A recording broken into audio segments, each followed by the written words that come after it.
Hey students, welcome back to Sam and Leah's Health and Wellness series, where in today's episode we will be talking about how your personality affects your exercise habits and preferences. In today's video, we will have the opportunity to take a personality test based on the 5-factor model.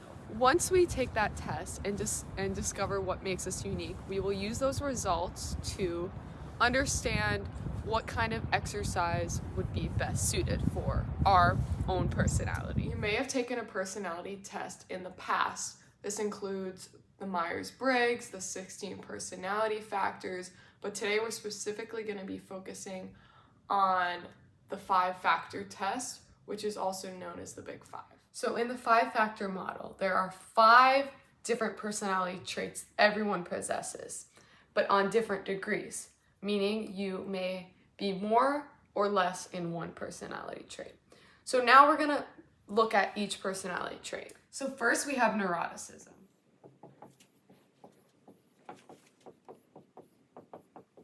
So for neuroticism, someone who would be considered more neurotic would be easily upset. That's what that plus sign is indicating. Then we have someone who is less neurotic on that other side of the spectrum. They would be more stable of a personality and more relaxed. So next we have extroversion.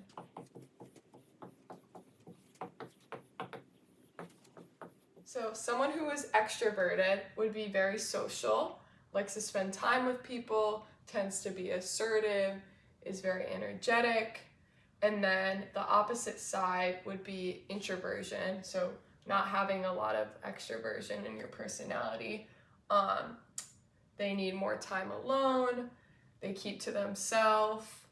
Now, moving on to the 3rd factor of the 5-factor model, openness. So someone who is more open would be described as more creative, generous, and they have a great imagination. And then someone who is less open really likes facts. They like the traditional aspect of things, and they're less likely to be open to new ideas. Next, we have agreeableness.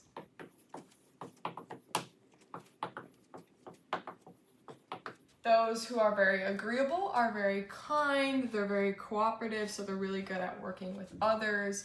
They're trustworthy, they're generous, and they just like helping people. So for people that are less agreeable, are more skeptical, meaning they're less likely to be convinced of an idea. They stand very strong with what they believe.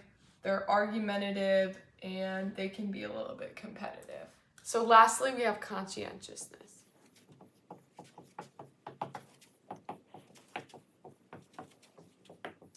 All right, for conscientiousness, someone who is high in conscientiousness really is self-disciplined.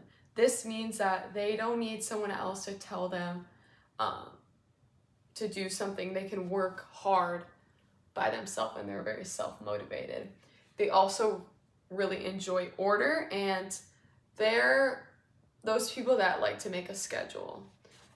Then someone who is less conscientious, they struggle with being organized, and they can struggle with time management. Now that you understand the 5-factor model a little bit better, it's time to see where you fall in the 5-factor model and which characteristic you have more or less of. A disclaimer before you take the test: having more or less isn't a good or bad thing. It's just to see your strengths and your weaknesses and how we can connect that to exercise. If you want to pause the video here, you can go down to the description below, take the test, it will be linked below, or if you are in class right now, your teacher will pass out the tests. Welcome back, everyone. I hope the quiz was straightforward and fun. Now it's for the exciting part. We are going to learn how we can use our personality to help adapt our exercise and how personality and exercise connect. You may already know what you enjoy in physical activity, but let's break down what makes you enjoy it based on your personality scores. After you completed the quiz, you should have a score ranging from 4 to 20, 4 being the lowest and 20 being the highest, and 12 being the middle.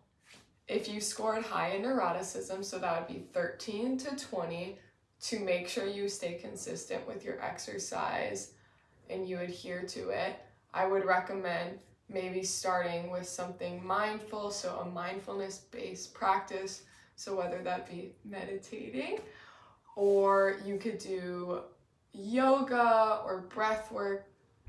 Those would all be good. And I would also recommend doing something easier to start with and then increasing in difficulty. So if you want to start running, for example, maybe start with a mile or a slower pace and then increase every day to increase your confidence and your ability in a certain type of exercise. Moving on to agreeableness. If you scored high in agreeableness, so a score of 13 to 20, this means, again, that you're very easygoing and cooperative, but this can be an issue when exercising because you may just give in to exercise and not understand your personal motivation behind exercise. So this is where motivational interviewing can come in handy. So motivational interviewing is where you have the person understand the motivations behind exercise, so why it's good for your health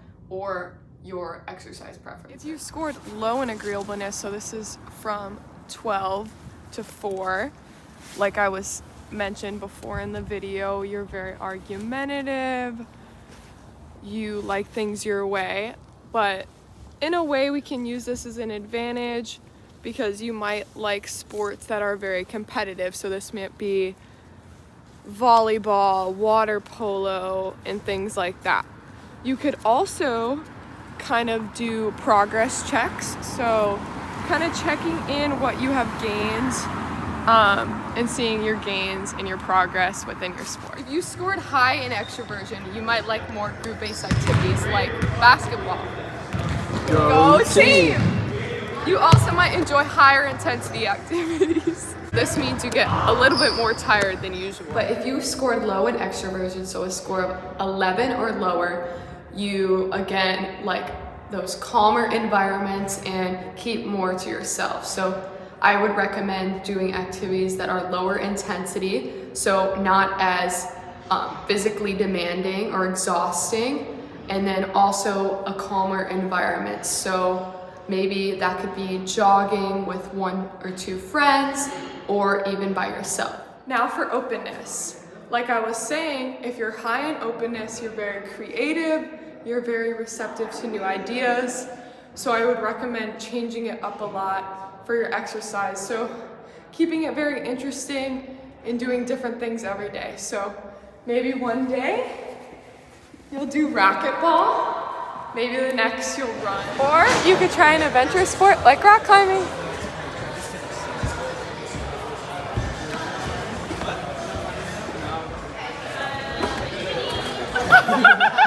Now if you're low in openness, again, this means that you enjoy more traditional things and the facts, and you can be less likely to be open to new ideas. For this, I recommend doing tried and true exercise. So, for example, using weightlifting if your main goal is to gain strength. Now for conscientiousness. Those in this that are high in this category are very organized, they're very orderly, and I would recommend doing a very high intensive exercise. So this means that you're out of breath during the activity and it's hard to speak. For these activities, I would recommend maybe water polo, swimming, and sprinting. And then I would also recommend keeping track of your goals and achievements. Now, if you're low in conscientiousness, again, this means that you can be unorganized at times and struggle with time management. So what's gonna help is really finding an activity that you truly enjoy and that is a challenge to you. I'd also recommend finding a social activity where people can push you to do your best. Bye guys, hopefully you enjoyed the video and hopefully you learned a lot about how exercise connects to your own personality. And if you guys want to test your knowledge further, go down in the description and we'll have a little test and answer key linked. Bye!